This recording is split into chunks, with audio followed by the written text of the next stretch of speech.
Hare Krishna devotees, please accept my humble obeisances. All glory to Srila Prabhupada.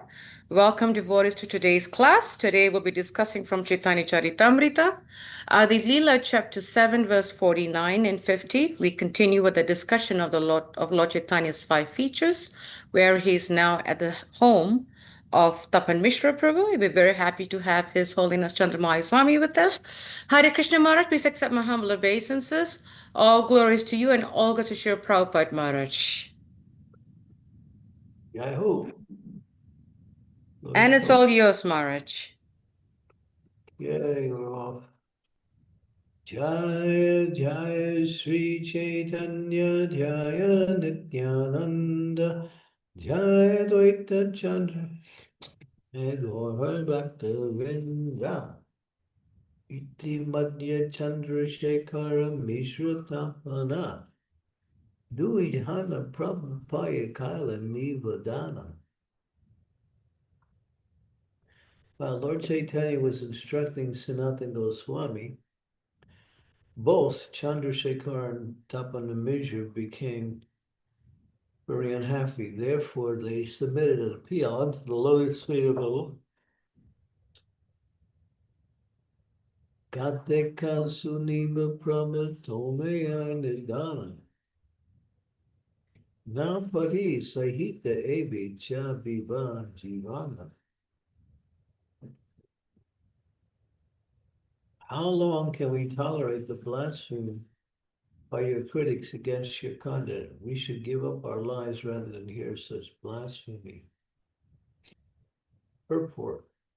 One of the most important instructions regarding regular Vaishnava behavior is that a Vaishnava should be tolerant like a tree and submissive like grass. Tranadapi sanichena tayoriva sahishnuna manina manadena kirtaniya sadarahi. One should chant the holy name of the Lord in a humble state of mind, thinking oneself lower than the street, straw in the street. One should be more tolerant than the tree, devoid of all sense of false prestige and ready to offer all respects to others. In such a state of mind, one can chant the holy name of the Lord constantly. Nevertheless, the author of these instructions, Lord Chaitanya Mahaprabhu, did not tolerate the misbehavior of Jagai and Madai. When they harmed Lord Nityananda Prabhu, he immediately became angry and wanted to kill them. And it was only by the mercy of Lord Nityananda Prabhu that they were saved.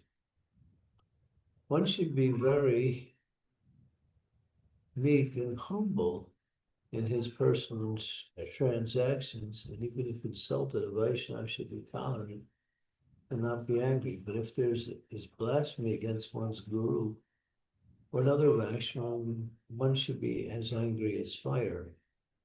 This was exhibited by Lord Chaitanya Mahaprabhu. One should not tolerate blasphemy against a Vaishnava, but should immediately take one of the three actions. If someone blasphemes a Vaishnava, one should stop him with arguments and higher reason. If one is not expert enough to do so, he should give up his life on the spot. If he cannot do this, he must go away. While Lord Chaitanya was in Benares or Kasi, the Mayavadi sannyasis blasphemed him in many ways because although he was a sannyasi, he was indulging in chanting and dancing. Tapan Mishra and Chandrasekhar heard this criticism, and it was intolerant for them because they were great devotees of Lord Chaitanya. They could not stop it, however, and therefore they appealed to Lord Chaitanya Mahaprabhu because this blasphemy was so intolerable that they had decided to give up their lives. Umagyan Timirandasya Girajana Salakaya. Chakshur Vaitame Tasmai Shri Gurave Namaha.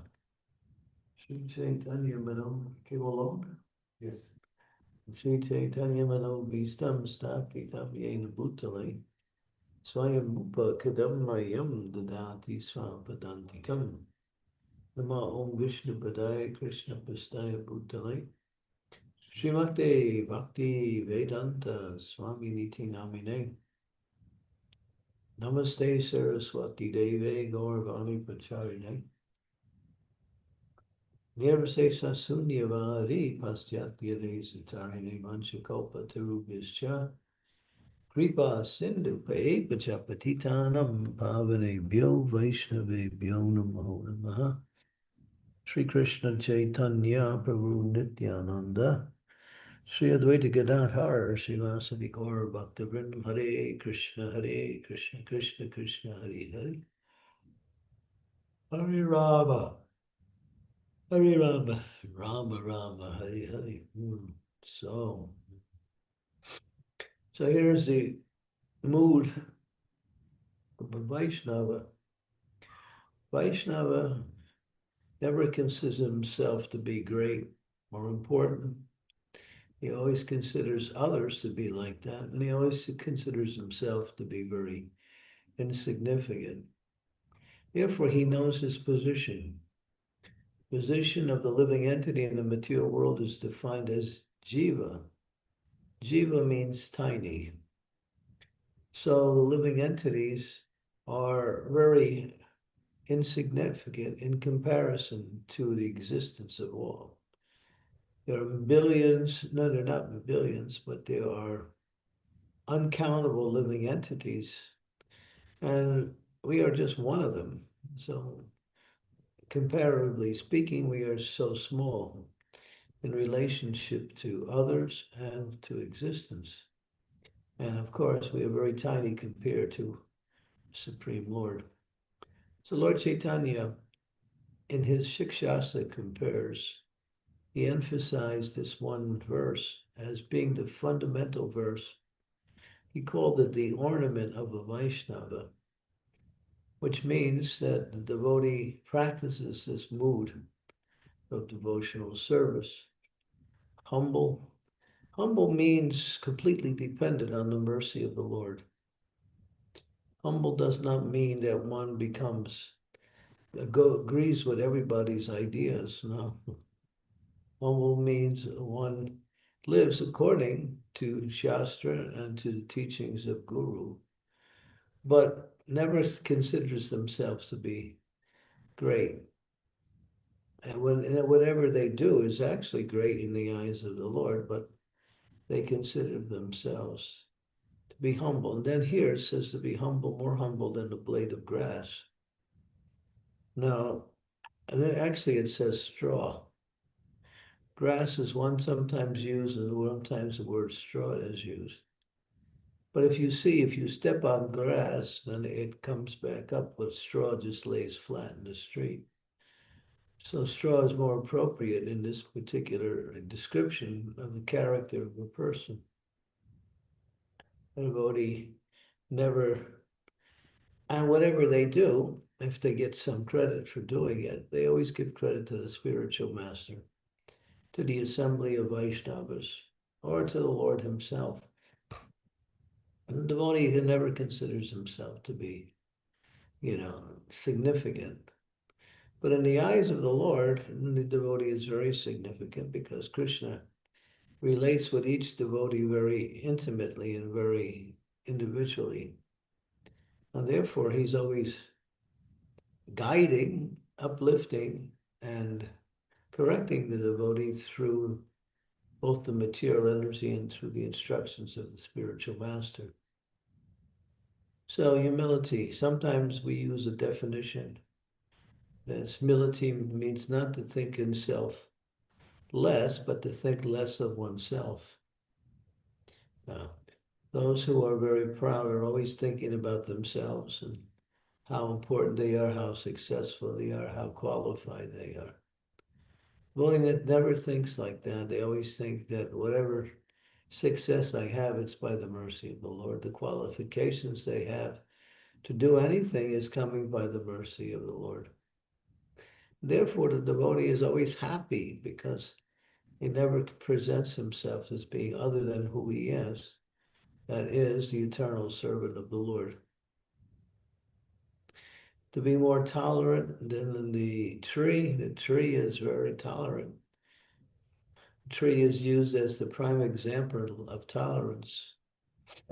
You go to a tree, if it's hot out, you can take shelter under the tree, and the tree will protect you against the heat, but the tree stands in the heat and gives you protection.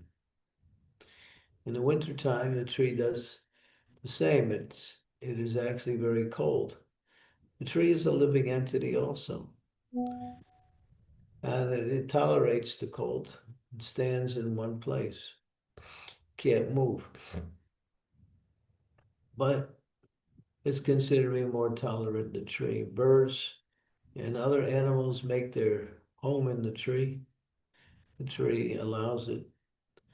Sometimes the woodcutter comes and cuts the tree down to be used for firewood. The tree never complains. So this example of the tree is the epitome of tolerance. So here it said one should be more tolerant than the tree. Uh, ready to offer all respects to others, seeing that within the heart of all other living entities, Krishna is there. One respects all other living entities because they know all living entities are very dear to Krishna, and Krishna resides in the hearts of all living entities. And so they give respects to others.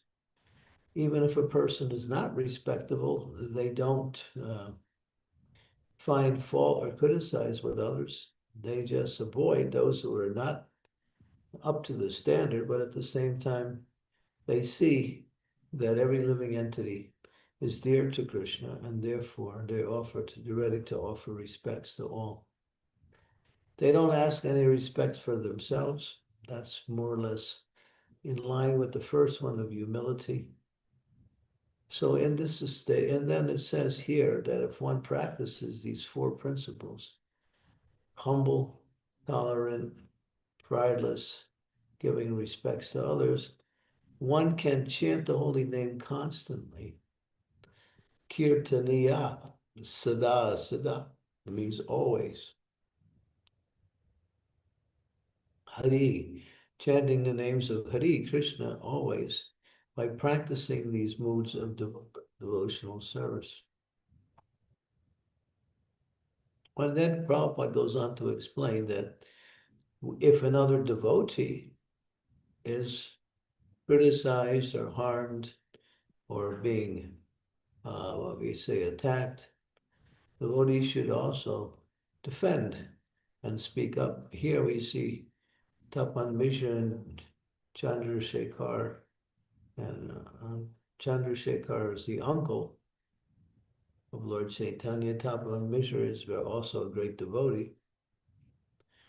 And they're disturbed because the Mayavadis are finding fault with Lord Chaitanya. So they bring it to the attention to saying how they feel. They feel so upset, they become angry, but at the same time, it says here, one should become as angry as fire, if someone is blaspheming one's guru or another Vaishnava.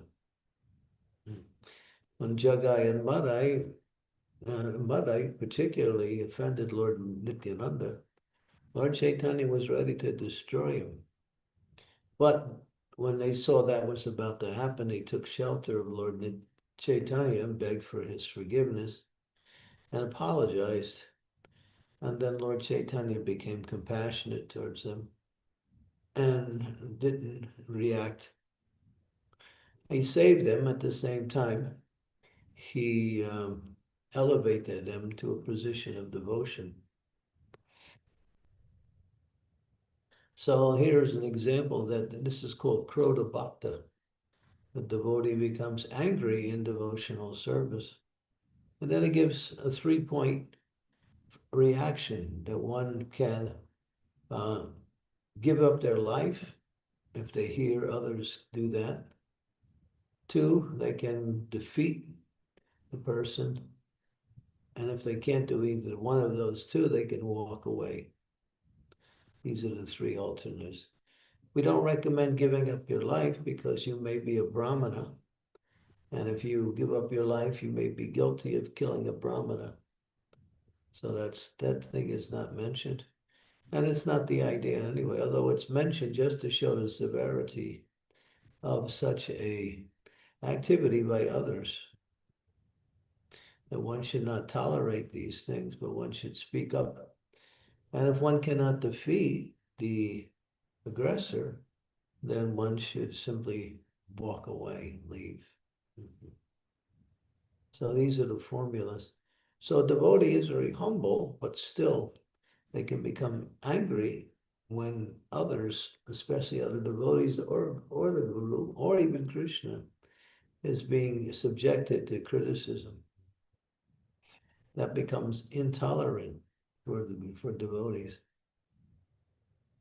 So this is what happening here. These 2 personalities, Chandrasekhar and Tapan Mishra, they can't tolerate it, and they're explaining to Lord Chaitanya how they're feeling. And therefore the Lord took action based on he didn't care for himself, but because his devotees were disturbed and they were really unhappy, he decided to react and you'll see as that comes up in the next series of verses here. So Krodha Bhakta, yeah. Just like there was an example, there was one great personality. He would never get angry at anything or anyone. And one day, one reporter, this person was known, he was popular for being like that. One reporter said,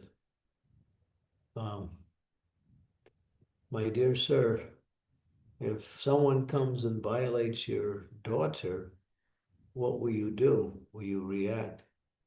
He said, under no circumstances will I become violent or angry. And the reporter said, my dear sir, you are violent. You fail to protect the innocent when they are being, harassed or even, harmed by others. So it's a duty of a devotee to do that. And therefore, there's no sin incurred by defending others. But at the same time, a devotee is by nature very humble. But they never take offense for themselves. But when it comes to others, they may react like that.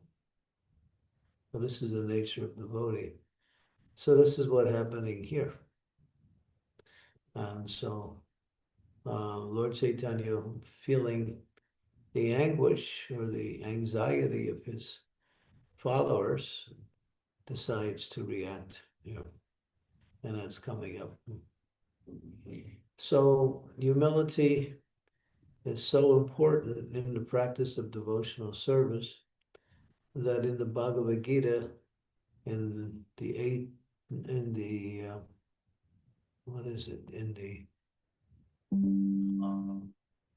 13th chapter, it describes 20 qualities of knowledge.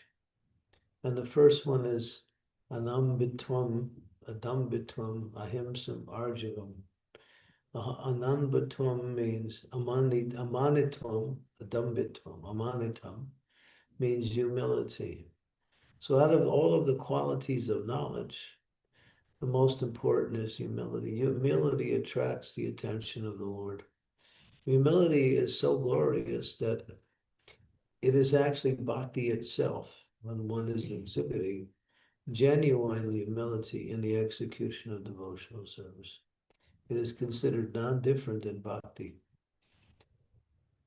And tolerance, the scriptures describe two kinds of tolerance, illustrated by two different verses in the Shastras. Marta Sparsus Tukunteya Sitnosat Sukadukada Agapayina Nityam Stamsti Tikshava Bharata. The non-permanent appearance and happiness and distress are like the appearance and disappearance of the winter and summer seasons. They rise from sense perception, Oski and Abart. One should tolerate them without being disturbed. So we see in the material world there is always reasons for disturbances coming simply because one has a material body. Here Krishna illustrates the changing of the weather. So in the summertime it's too hot and we find some disturbance. In the wintertime it's too cold, we also find disturbance. But we make arrangements to try to counteract it, but we have to also, in cases where we can't count, we simply have to tolerate it. So that's one type of tolerance. The other type is, what is it? Nivikshamanam. We got the first couple of lines. Tattenukampam, Guru Maharaj. Tattenukampam shushamikshamanam bhujareva kritam vipakam ridvanga habir vinada namaste chiveti mukti padesha dayabha. And sometimes a devotee will be put into a difficult situation by the arrangement of the Lord. The Lord will either do it or allow it to happen, and the devotee undergoes some suffering. The devotee thinks, oh, my dear Lord, actually you have given me this small amount of suffering just to purify me. Actually, I deserve much more, greater forms of suffering. And he thanks the Lord within his heart. And then it says, Mukti Padesha Dayabak. If one thinks like that and acts accordingly, then the kingdom of God becomes one's rightful heir. In other words, one becomes qualified to go back home, back to Godhead. So that's a special kind of tolerance that comes when the Lord decides to allow something to happen to the devotee, or even create a situation where the devotee has to undergo some suffering. But this suffering brings the devotee closer to the Lord, because in that suffering, they know no recourse but to call out for the mercy of the Lord. And therefore, they become more Krishna conscious, more dependent on the Lord. They gain some transcendental knowledge also. So for devotee, this is a very important mood that is Lord Chaitanya's teachings for us. So that's tolerance. Pridelessness is similar to humility, but when people glorify devotee, the devotee doesn't become, takes credit for whatever he does or she does. He simply thanks the Lord and goes on and offers whatever glorifications others give to him. He offers it to the spiritual master, to the assembly of Vaishnavas, even to the Lord himself. And then he gives respects to all living entities, just like we offer obeisances to each other. Those obeisances are both for the living entity who sits in the heart of the person, and also to Krishna, who is also sitting right next to that same living entity in the same heart. So a devotee sees Vinaya Vidya Vinaya Sampane Brahmaga Vihastini Suni chaiva swapake cha pandita samadarsham. Samadarsham means to see with equal vision. Although people have different bodies and different activities, ultimately every living entity is a pure spiritual parcel of Krishna. So that's the mood, or that's the vision of a pure devotee, to see Krishna within the hearts of everyone, and to see the living entity as being completely dependent on the mercy of the Lord. And what is the result? The chanting of the holy name is the most important, most purifying form of practice in spiritual life, and therefore one gains the mercy of the holy name simply by practicing these four qualities. And then what is the result? Kirtaniya sadhana. One can chant Hare Krishna continuously and find great pleasure, happiness, enlightenment is simply in chanting Hare Krishna. One enjoys chanting Hare Krishna. One is eager to chant more, and one thinks, what else is there to do but to chant the holy name? Is so wonderful. That comes when we practice these four principles, as is mentioned in Lord Chaitanya's Shikshastakam prayers. Okay, this verse is very instructive. There's many examples of devotees who have been put into difficult situations, but accept it as simply as the mercy of the Lord, and do not complain about the situation they find themselves in. They try to gain some knowledge from the situation and use that knowledge to increase their bhakti, either through more dependence on the Lord, more understanding of their own position, more detachment from the results of activity. Okay, so let's open it up for questions. Thank you so much, Maharaj. Such a wonderful class. It's so powerful how you summed this whole thing up in four words: humility, tolerance, pridelessness, and give respect to others. Only can one chant. Such a wonderful point, and I hope we all made note of that. I'm going to stop sharing. I would ask devotees if any questions, any comments. We do have hands going up. Great. Any, please, you can either raise your hands or put it in the chat. I will start with Prahlad Nrsimha Prabhu, Kiruti, then Sri Devi. Go ahead, Prahlad. Hare Krishna, dear Guru Maharaj, please accept my humble obeisances. All glories to Srila Prabhupada. Guru Maharaj has mentioned in the purport that offending devotee or harming or saying wrong words to a devotee is a sin. So when it comes to our own family members who does that, so how we can, like, every time walking away is not a solution. So how to become tolerance and be humility in this situation? Well, you should, there's a statement in the Christian tradition, hate the sin, but not the sinner. One sees the sin as being separate from the sinner, but it's coming from that particular person. So if that activity is causing disturbance, then one should somehow distance themselves from that. Or as it says, try to correct it if one can. But in case of family members, usually we just tolerate it and go on with our devotional service. We don't let them influence our practice or water down our practice or stop our practice, because we know that devotional service is beneficial not only for us, but for our family members also. If a devotee becomes Krishna conscious, their family members automatically get benefit also.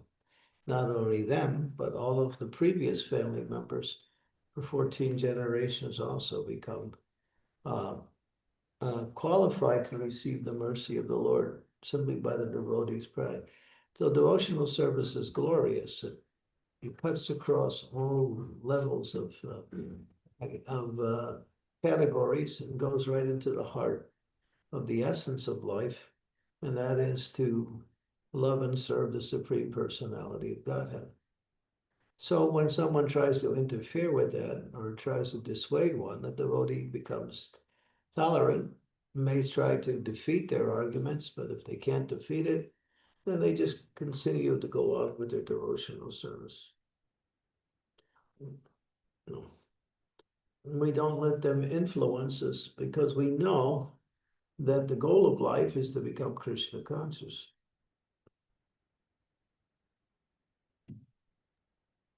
Yes, Guru Maharaj. Anyways, we have to be fixed. We shouldn't be disturbed. Yeah, we shouldn't be, even if we are a little disturbed, we should tolerate it and somehow distance yourself from it. Yeah. Thank you, Guru Maharaj. Hare Krishna. Family Thank you, members, Prahlad. family members have a relationship on the bodily platform. They don't understand the spiritual nature of life, and they can't see the importance of it either. Even if they do see the importance of it, they see it in a very limited way. They may say, well, yes, this Krishna consciousness is okay, but first you have to do this, and this in your material life. And then when you get on in years, then you can, after you take care of all of your material duties or all of the duties placed upon you, then you can practice Krishna consciousness. So they try to say, yeah, it's for all people. But Prahlad Maharaj was 5, Dhruva Maharaj was 5. It's for all living entities. There were even living entities in other bodies other than human who were Krishna conscious also. Gajendra the elephant. What was his name? The vulture, Jatayu. Yeah.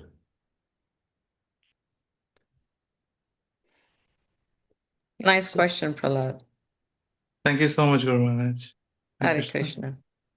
Krishna. Kiruti, you're next. Hare Krishna Maharaj, please accept my obeisances. So my question is, you were telling regarding defending others. When others are offended, we have to defend. So, but one thing is, we have a fear also that we may lose relationship with that devotee. And also, what time we have to defend? Like, if it happens in front of us, we have to defend, or when someone comes and shares that this devotee did something to me, then we have to defend. Can you please tell more about this? When it happens in front of you. Yeah, when you see it, and you have to respond to it. If you fail to protect the other devotee or speak out, you also get implicated in a sinful reaction. That's why it says you have to walk away, defeat them, or give up your life. Otherwise, you become implicated also. You simply allow it to go on. And Maharaj, what if the devotee is a senior devotee who is uh, criticizing some junior devotee like that? Well, you have to make sure you know the situation. That senior devotee is that person's spiritual master, then that's another thing. You have to see their situation. You have to use your intelligence.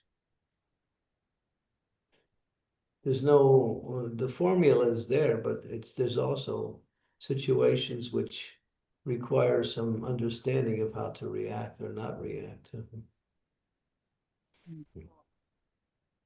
If it's a senior devotees and that person is dealing with their disciples, then you don't interfere with that. If that senior devotee is just criticizing another devotee, then you might say something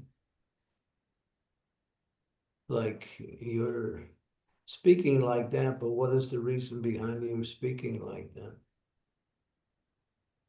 It seems like you're becoming very unnecessarily angry and offensive. You just have to use your words in a choice way and at the same time not compromise.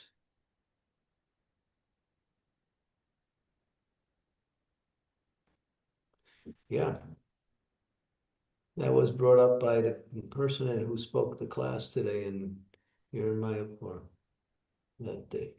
It was understood in the early days of Krishna consciousness that one has to react when someone is being offended. I remember I was on book distribution one time and I gave one person a book and he turned the back to look on the back. He saw a picture of Prabhupada and he made a very cutting remark about Srila Prabhupada. And I just got very angry, really angry. And then he got nervous and he handed me the book back and he quickly left. So that was the situation I was in. My anger wasn't, well, I didn't think about it because he blasphemed Prabhupada or said something that wasn't a blasphemy. It was just he was ignorant and just said something stupid, but still it was offensive. So you have to see the situation.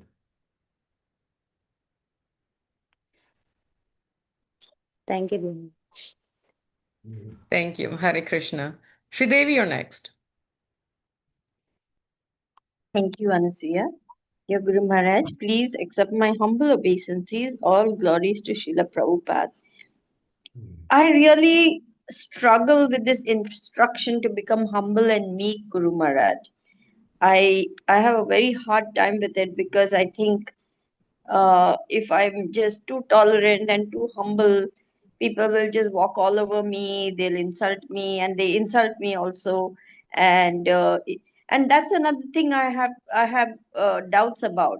If we tolerate insults and we allow people to mistreat us, then we are setting a precedent for them to do it again and again and again. And then you're setting yourself up for abuse also. So I don't understand how one must be tolerant in the face of insults. I don't think it's good to be tolerant to insulting behavior because it's bad for the other person also to do Vaishnava aparadh, isn't it? Yeah. But it depends on the person who's doing it. It depends on what is the subject matter. If it's something small, you may just tolerate it and go on. If something is, say, if people are creating lies about you, I was just dealing with that today with some devotees. Some devotees were trying to do something to improve Krishna consciousness, and others were finding fault with those devotees by creating lies about those devotees to make them look bad in front of others. It was very serious, what I was dealing with today, really serious. But those devotees, they, at that particular time, they decided not to press the issue and retaliate, because by retaliating, they would know it was going to get even worse and worse. So, but they still were instructed by their spiritual master to go on with their activity and not be dissuaded by this person's false criticism. And that's an example how to deal with it. But I know, just like Dhruva Maharaj, because he was a Kshatriya, he was insulted. And Narada Muni told him later when he was in the forest, why are you taking it? You're just a 5-year-old boy, just go back home. And when you get older, you can, deal with things like this. He said, if you can't give me what I want, then I don't have any use for your instructions. So Kshatriyas, generally, people who have that Kshatriya nature, they will flare up more easily and become very defensive. But still, they also, if they're devotees, they should also learn how to tolerate that. I've seen different ways, situations. Sometimes people will criticize, and sometimes we just ignore it. That's all. We just ignore it. and let them go on with their stupidity, and they get tired after a while. And there's another, when I saw one, this was done by Srivas Thakur. It was also done by some devotees in our movement when someone was criticizing them wrongly. They simply said, yes, what you say is actually true. Actually, I can even tell you worse things about me. Now, if you can do that, that kind of derails the offender also. But if you can't do that, Srivas Thakur did it. And what happened? The offenders got the reaction because Lord Chaitanya became very angry at the offenders. And they had to suffer. But Srivas didn't do anything on the personal level.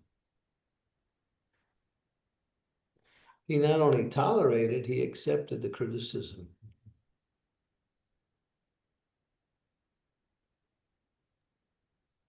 Guru Maharaj, I think in India there's such a long history of abuse of women.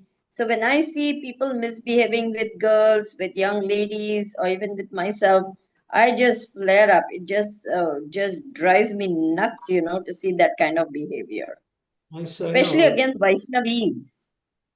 I saw what you did in Ujjain. You jumped in there and tried to ameliorate the situation, but you didn't see the whole situation. And because you didn't see the whole situation, your very good intentions were not accepted. And in the long run, it was proven that what was happening was actually beneficial for the person. And it turned out that way also. So you can't really see the results. It requires some intelligence. But Prabhupada also said if someone is abusing you, you shouldn't allow that to happen. But one of the things is just tolerate it and walk away. Sometimes people will criticize, well, they'll send some, some critical email, and you just turn it off, send it to spam like that. I get these letters about devotees fighting with other devotees. They send them to me, and they want me to take one side or the other. I just hit the spam button, that's all. I don't get Yes, involved. Guru Maharaj. Yeah. Okay. Thank you so Marge, much. can I use that technique, Marge? I love that. Yeah, that's what it's for. Marge, I think I'm going to start doing that. I love it. Especially in management. I love it. Spam, SPAM, Srila Prabhupada Action Management. I love it. Oh my God. Yeah, a lot of times you just, nah. I've seen one very senior devotee getting criticized all the time. And so what his disciples did, they created a website to glorify their spiritual master, to counteract all of the other things that were coming. And so, yeah.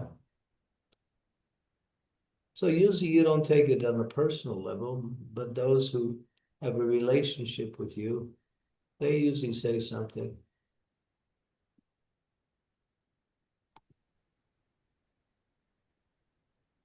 Amazing. Marge, I had to make note of that spam. Sure, Prabhupada's action management. Thank you for sharing that with me today. I'm so happy. Yeah.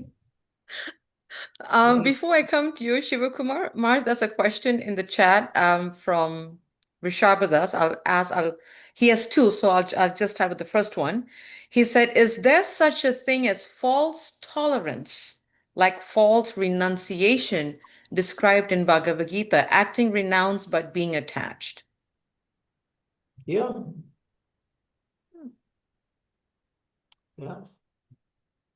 There could be false tolerance. You're not really tolerant, but you're acting like you're intolerant.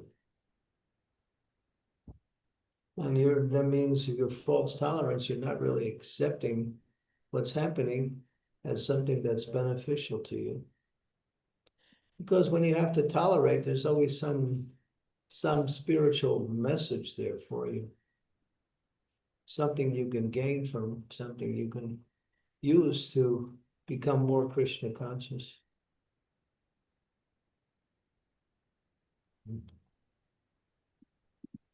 Thank you, Marge. The second question is, we say more tolerant than a tree.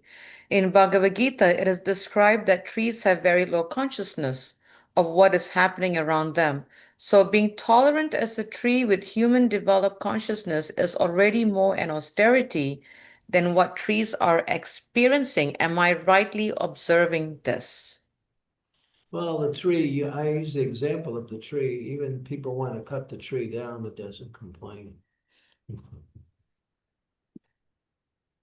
So the scriptures use the tree as the epitome of tolerance. It gives so much, and yet it doesn't take issue when others abuse it.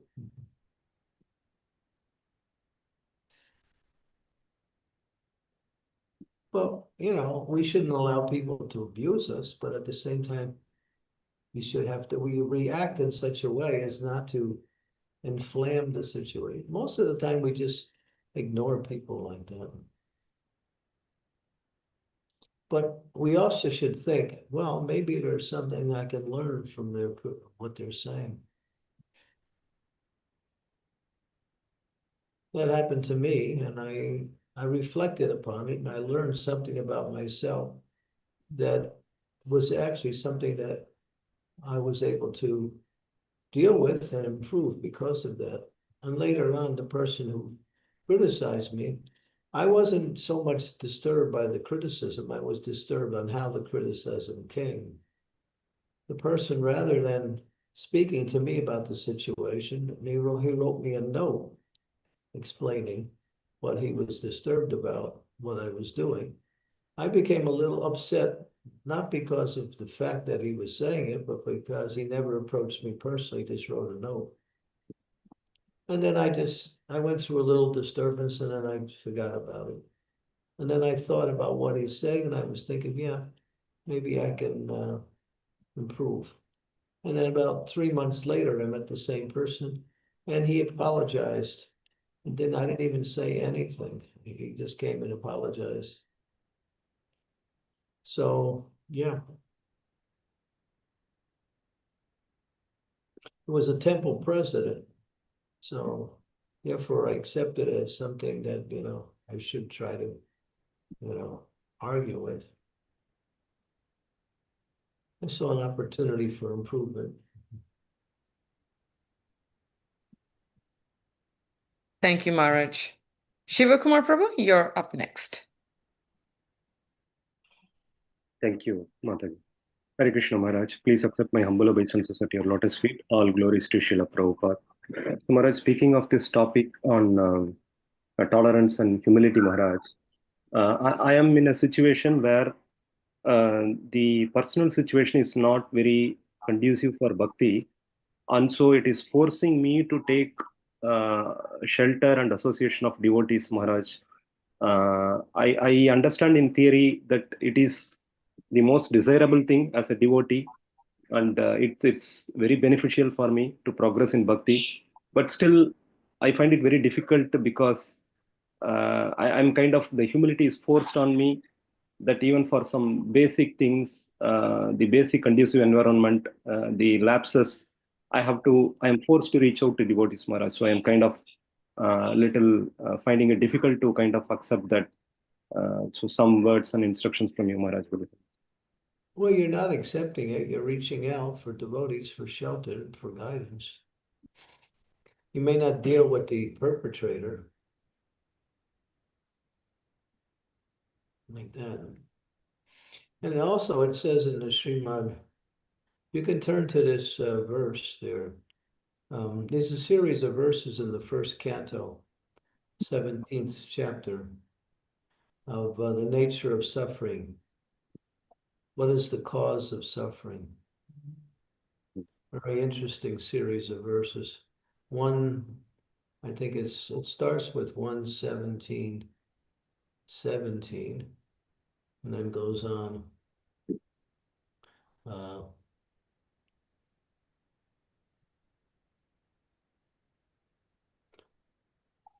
keep going down the page. Let me see. Yeah. Go to the listings. Don't go to the verses. Go to the listings that you were on before. Yeah, it's easier to find the verses. Yeah, keep going down. Yeah, let's see. We'll slow down. Let's see. Let's see. Okay, 18. O greatest among you, it is very difficult to ascertain the particular miscreant who has caused our sufferings, because we are bewildered by different opinions of theoretical philosophies. Some of the philosophers who deny all sorts of duality declare that one's own self is responsible for his personal happiness and distress. Others say that superhuman powers are responsible, while yet others say that activity is responsible. And the gross materialists maintain that nature is the ultimate cause. So here's four conjectures about how suffering comes. And then it goes on to the next verse. There are thus also some thinkers who believe that no one can ascertain the cause of distress by argumentation, nor know it by imagination or express it in words. So the bull is speaking to Parikshit, judge for yourself, O king, by thinking over all of this with your intelligence. O best of the Brahmanas, the Emperor Parikshit, thus hearing the personality of Godhead of religion speak, was so fully satisfied, and without mistake or regret, he gave his reply. The king, this is the powerful verse here. O you who are in the form of a bull, you knew the truth of religion. You are speaking according to the principle that the destination intended for the perpetrator of irreligious acts is also intended for one who identifies the perpetrator. So Prabhupada said, never be disturbed by the instrument of your karma. And then, of course, it says that if you blame someone for causing you distress, then you also get that reaction that they are getting also. So they're put in place by the laws of karma to give you that distressful situation because you deserve it. And if you blame that person or that situation, then you become implicated in the same reactions that the perpetrator gets like that. So then it goes on to explain further in that series of verses. It gives the answer later on. Okay.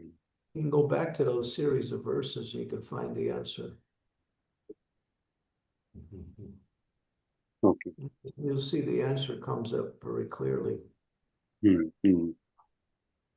Okay. Well, yeah, I'm asking, who's the host now? Hare Krishna Maharaj, please accept my humble obeisances. Just Go back to the wait. series of verses. Yeah, go back to the series of verses. Yeah. Let's see.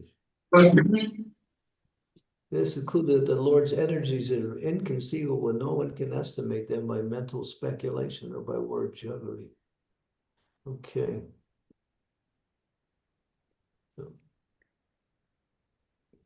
So then if you read the purports, you get the answer. Ultimately, it's one's own action that causes one to get a reaction, either immediate or extended.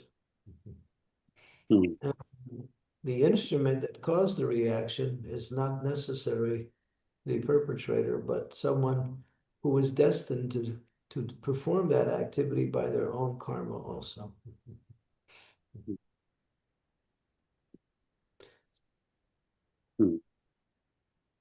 Okay. Very difficult to understand. Read the purports. It's a really interesting series of verses.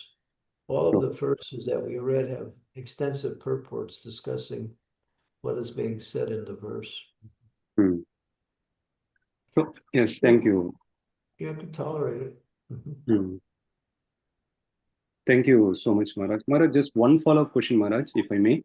Now, when we look at devotees who are practicing devotion in a favorable environment, should it be understood that they are already purified to a significant extent that they do not need to go through some unfavorable experiences, whereas one who is not having favorable experience has to go through it for his or her own purification, Maharaj? That's not an absolute principle, no. Okay. Yeah. Prabhupada had to go through a lot of difficult situations. This guy's typewriter was stolen. His typewriter. What else? His dictaphone, his typewriter, and his what was the other thing that was stolen? His tape recorder were stolen. Here's a pure His devotee. Bhagavad Gita manuscript was also stolen, Guru Maharaj, the first one he wrote. Yeah, that was also. Mm. He had to undergo so much physical suffering. Mm. Many reverses in his execution of trying to spread Krishna consciousness. Mm. But because he completely depended on Krishna in all situations, he was able to continue. Mm. Mm. He said that. He said, I had to walk through fire to spread this movement. I didn't look left, I didn't look right. I looked straight ahead. Kept my mind on the goal, my focus on the goal. Mm. And he tolerated many of the situations. He said, he got more disturbances from his godbrothers than he did from people in general. Mm. That's or other. He even mentions that also. Mm. But still, he went on Mm. because he knew this was the instructions of his spiritual master, and he was doing his best to execute it. Mm. Mm. Okay. Thank you so much, Maharaj. Very grateful to hear this answer, Maharaj. Thank you, sir. The dogs will bark, but the caravan rolls on. Yes, Maharaj. Yes, Maharaj. Thank you, Prabhu. The devotees, if you have any questions, please raise your hands.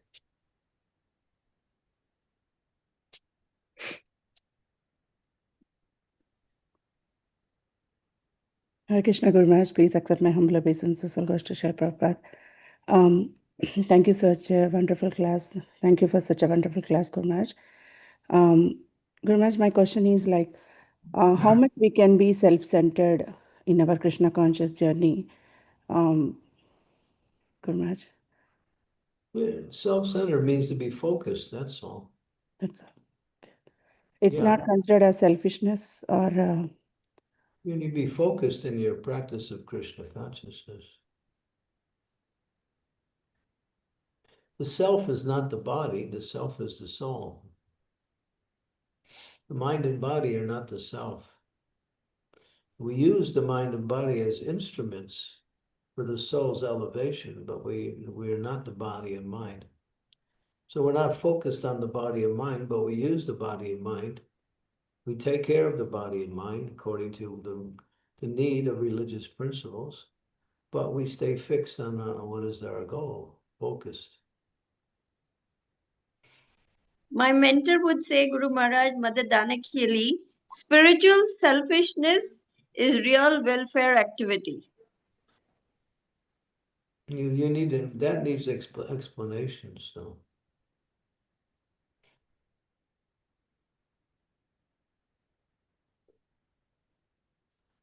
That can be reinterpreted in different ways,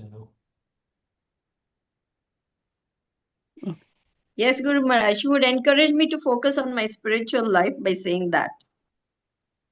But I heard one question today when the speaker, Bajrang was speaking, and he was talking about how people are suffering, and we have to get out there and distribute Srimad Bhagavatams.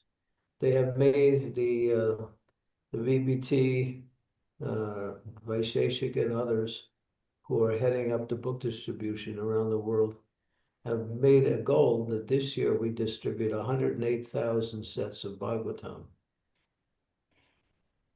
108,000 sets of Bhagavatam. Last year, 2025, we did 40,000 sets of Bhagavatam.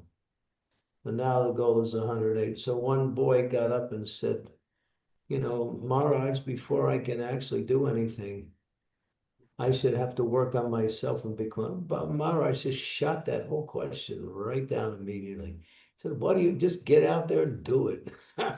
Just quit worrying about whether you're qualified or not. Become qualified by doing it. Because that could be an excuse not to do it. I have to work on myself. That's what it is, basically, an excuse.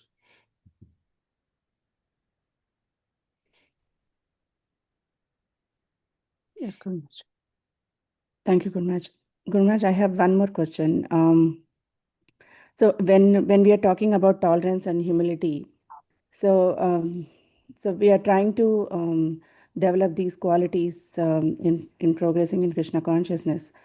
But in the middle, when some materialistic relatives comes and takes advantage of you, how much tolerant and how much humble you have to be, that's always confusing, Guru Maharaj. Like, so whether to respond or not, or to be, how much tolerant we should be, that's little always confusion, Guru Maharaj. We're taught, we make sure the religious principles are not being challenged by people's activities. We can speak up or work with that. But when it comes to people criticizing us, we just tolerate it and go on. That's all. Prabhupada, you know, he'd become like fire if somebody was presenting irreligious principles as religious principles. Because he knew that's dangerous and it could lead to people adopting the wrong understanding. When you see something that comes up that is contrary to the execution of devotional service or the principles of bhakti, then you speak out. Yeah, but they want some favors from us, and they always want to take advantage of our position or something else materially. So at that time, if we lose our cool or not being intolerant, is like unfair, or like why they are behaving like this, like all sorts of. You know, you have to do it in a cool way. In other words, don't lose your cool, explain things. If you get flared up by anger and let anger just become the medium by which you respond, then you somehow or other break the communication immediately. Yes, You just speak up. You're saying like this, but I'm saying what you're saying is not in line with what we are taught to believe. So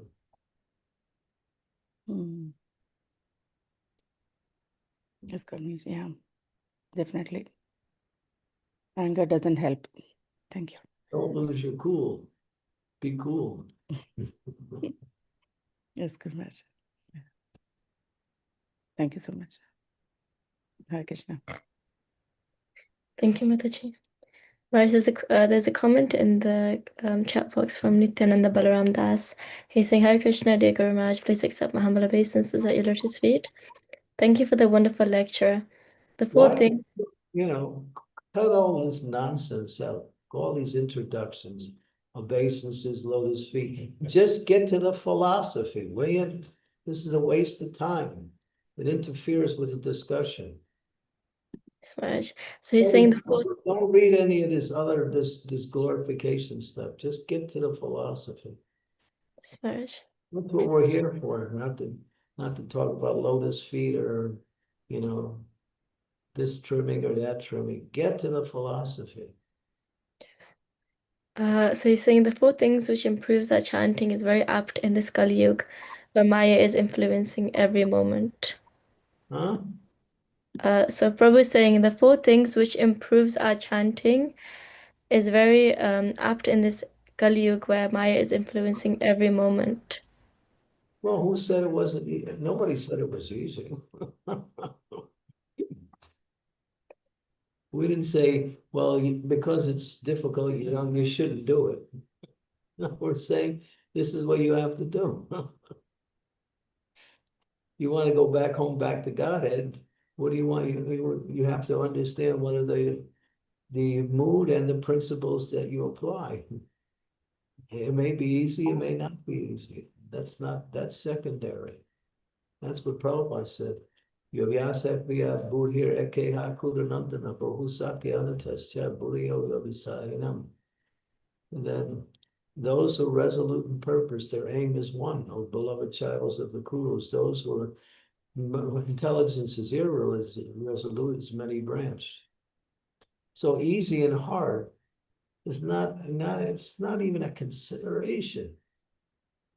We don't even consider, oh, this is easy, this is, no, it's necessary, you do it.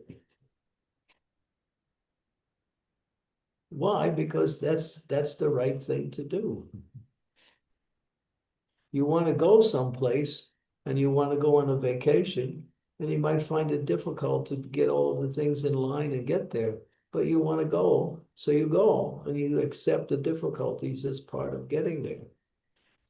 Same way, you want to become Krishna conscious, you have to accept whatever comes and learn how to apply the proper principles in each and every situation.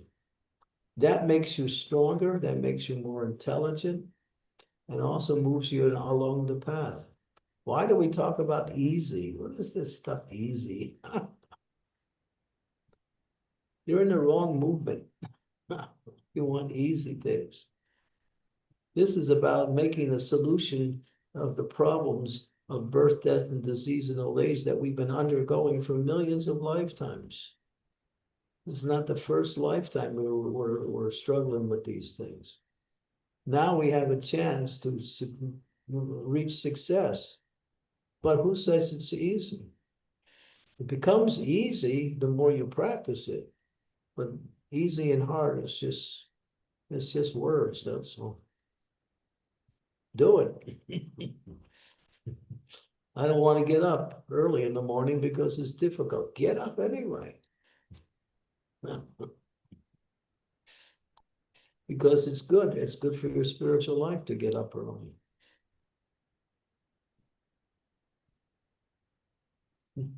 What is this easy stuff for? This is nonsense. Forget about easy and hard. Just take up. You want Krishna consciousness, then you accept what is required. Prabhupada had to cross the ocean to get to the land in order to preach. It was difficult. Even to get the ticket, it was difficult. He finally got the ticket, and then he had to suffer 2 heart attacks on the boat and be alone for 38 days with no association. He didn't say, oh, well, this is going to be hard, I'm not going. No. We might say, well, I'm not Prabhupada. Well, then he's also teaching us on the smaller level the same thing, that we have to understand that we may be faced with some challenges in our life.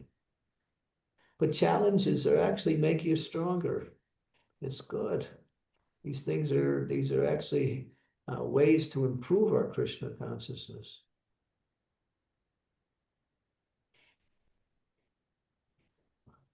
I mean, if you want to get married, it's not always easy to find the right partner and then to develop the relationship, but you do it because that's what you want. If you want Krishna, then you have to undergo whatever is necessary to get Krishna.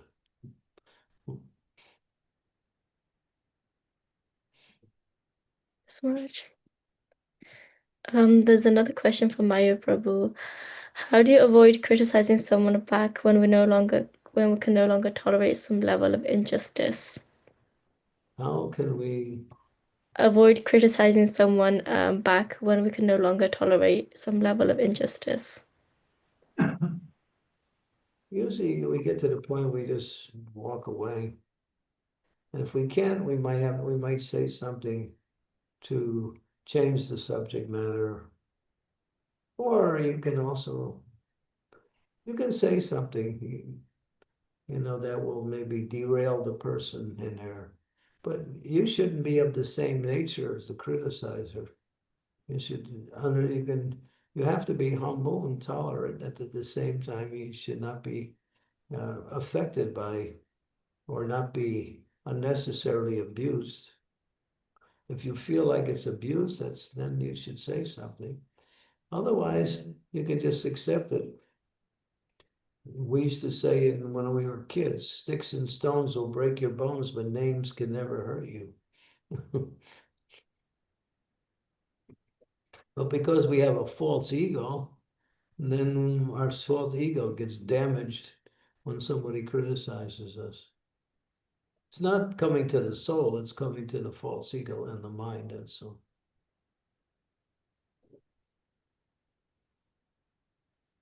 Smash.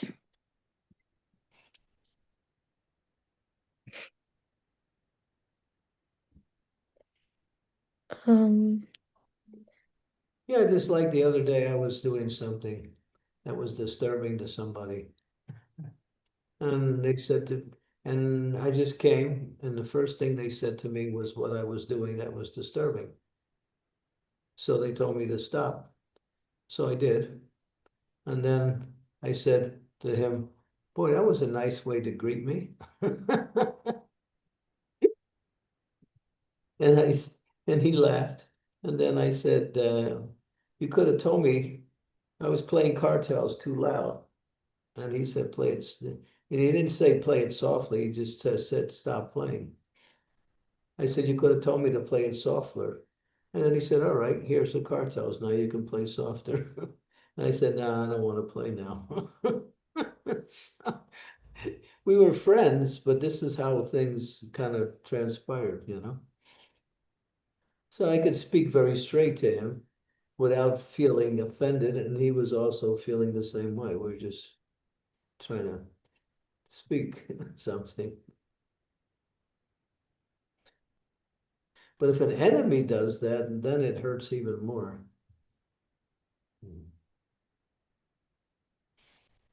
That's in the Bhagavatam.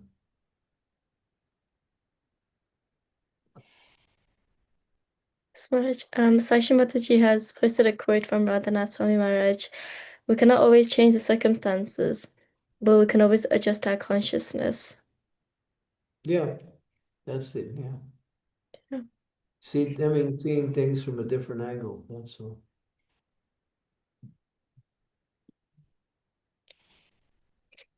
Thank you, Maharaj. Maharaj, I don't think there's any more questions. Would you like to end the class here? Is that okay? Yeah, I guess we're right at the mark anyway. 1 hour and 15 minutes. That's the 1 hour is the mark, and 15 minutes is the concessionary. So we reached that part. Okay, good. Too much knowledge in one time. Sometimes we forget. Better to remember at least some of the things that we said today and learn from that instead of trying to add more and more things to it. Smash, thank you for such a wonderful class. Chaitanya Charitamrita ki jai, Srila Prabhupada ki jai, His Holiness Candramauli Swami Maharaj ki jai. Thank you, dear devotees, for attending today's class. Okay, we'll see you tomorrow, Wednesday. Thank you, everyone. Good match. Hare Krishna. Krishna. Thank you very much. Hare Krishna. Hare Krishna. Thank you, Guru Maharaj. Hare Krishna. Well, thank you very much. Thank you very much for today. Hare Krishna. Thank you, Guru Maharaj. Hare Krishna. Well, see you all tomorrow. Have a nice evening, a nice afternoon, or nice morning, depending on which one applies to you. Thank you so much. Thank you very well. Thank you, Sirjana. Thank you, devotees. Hare Krishna. Thank you, everyone.